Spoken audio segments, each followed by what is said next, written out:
Assalamualaikum warahmatullahi wabarakatuh. Perkenalkan, nama saya Aziz Wasdiwantoro, kelas 12 IPS 7, nomor absen 05. Di sini saya akan menjelaskan tentang perwilayahan Indonesia. Perwilayahan memiliki peran yang cukup penting dalam suatu perencanaan. Hal ini karena perwilayahan sangat berguna untuk mengetahui variasi karakter dalam suatu wilayah tertentu. Di sini saya akan menjelaskan terlebih dahulu apa sih definisi perwilayahan. Perwilayahan adalah usaha membagi-bagi permukaan bumi atau bagian permukaan bumi tertentu untuk tujuan yang tertentu. Perwilayahan Indonesia berhubungan erat dengan pemerataan pembangunan dan berdasarkan pembagiannya pada sumber daya lokal, sehingga prioritas pembangunan dapat dirancang dan dikelola dengan baik. Dan saya akan menjelaskan apa sih tujuan perwilayahan, yaitu untuk perencanaan pengembangan di Indonesia sebagai berikut.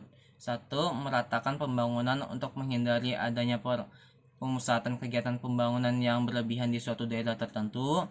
Yang kedua yaitu menjamin keserasian dan koordinasi antara berbagai kegiatan pembangunan yang ada di tiap daerah. Yang ketiga, pengarahan pembangunan bukan hanya untuk pemerintah, melainkan juga kepada masyarakat umum dan pengusaha. Perwilayahan dapat ditinjau dari corak dan ragam setiap negara yang beragam. Perwilayahan dilakukan dengan 3 metode, yaitu 1. Penyerataan wilayah, usaha dalam membagi permukaan bumi menjadi beberapa bagian.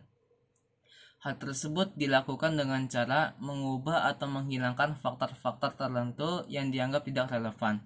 Pengubahan atau penghilangan bertujuan untuk menonjolkan karakter tertentu untuk melakukan penyerataan wilayah.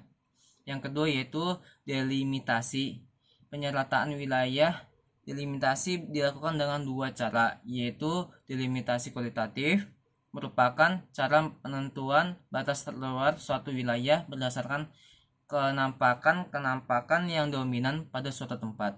Dalam konsep wilayah ditekankan bukan batas wilayah melainkan inti wilayah tersebut. Contoh pembagian wilayah Indonesia dalam 10 wilayah pembangunan. Wilayah pembangunan. Yang kedua yaitu delimitasi kuantitatif. Cara menentukan batas wilayah berdasarkan ukuran-ukuran yang bersifat kuantitatif.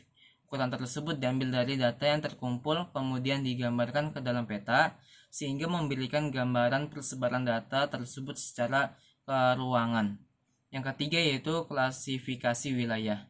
Klasifikasi wilayah merupakan usaha untuk menggolongkan wilayah secara sistematis ke dalam bagian-bagian tertentu. Di dalam penggolongan tersebut perlu diperhatikan keseragaman sifat dan semua individu yang ada dalam wilayah yang bersangkutan. Terdapat dua klasifikasi wilayah, yaitu 1. Perbedaan jenis dan klasifikasi wilayah. Perbedaan jenis sangat diperlukan untuk mendapatkan gambaran karakteristik suatu wilayah.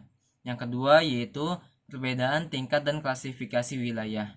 Guna membuat perbedaan tingkat dalam klasifikasi wilayah dapat dilakukan dengan menggunakan metode interval dan metode hierarkis. Sekian dari saya, kurang lebihnya mohon maaf. Wassalamualaikum warahmatullahi wabarakatuh.